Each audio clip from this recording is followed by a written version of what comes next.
The following is a full, detailed, and youth-appropriate lesson on female ghusl for ages 13 plus, written with modesty, clarity, and dignity. What is ghusl? Ghusl is full-body purification required after major impurity, janaba. It is an act of worship, not merely washing the body. Prayer and other acts of worship are not valid when ghusl is required and not performed. Ghusl becomes obligatory after sexual intercourse. This ruling applies to both men and women. Ghusl is required even if no fluid is released. The Prophet ﷺ said, when the two private parts meet, ghusl becomes obligatory. Sahih al-Bukhari and Sahih Muslim.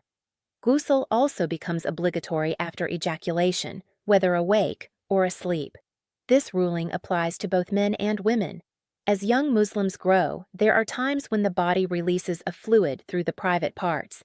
Islam teaches that when this occurs, whether during sleep or while awake, ghusl is required before prayer. This ruling is taught so that worship is done correctly, not to cause embarrassment. When does ghusl become obligatory for females?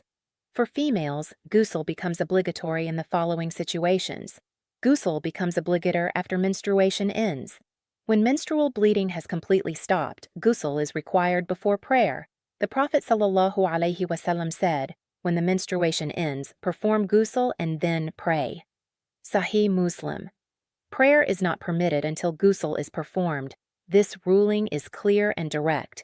It is taught so worship is done correctly, not to cause discomfort. Ghusl also becomes obligatory after postnatal bleeding ends. When postnatal bleeding has fully stopped, ghusl becomes obligatory before returning to prayer. This ruling is established in the Sahih Sunnah and understood by the Salaf. What makes female ghusl valid? According to the understanding of the Salaf, ghusl has only two obligatory requirements. 1. Intention, niyyah. The intention is made in the heart. It is not spoken out loud. The intention is simply to remove major impurity. 2.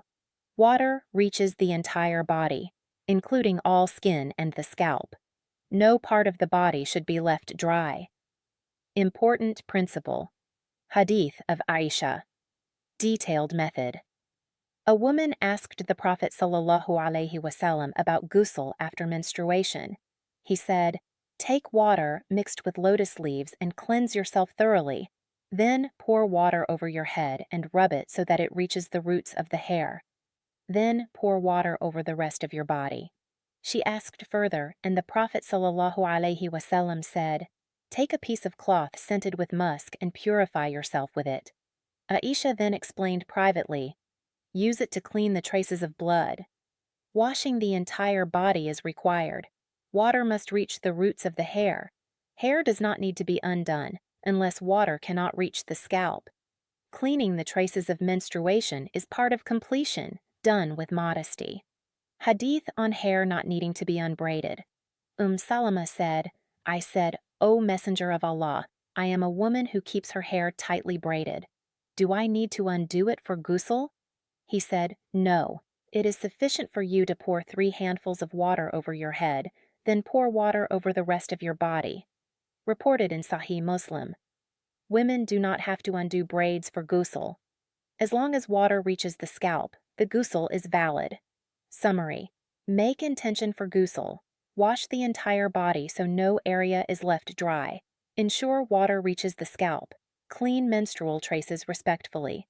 Braids do not need to be undone unless necessary.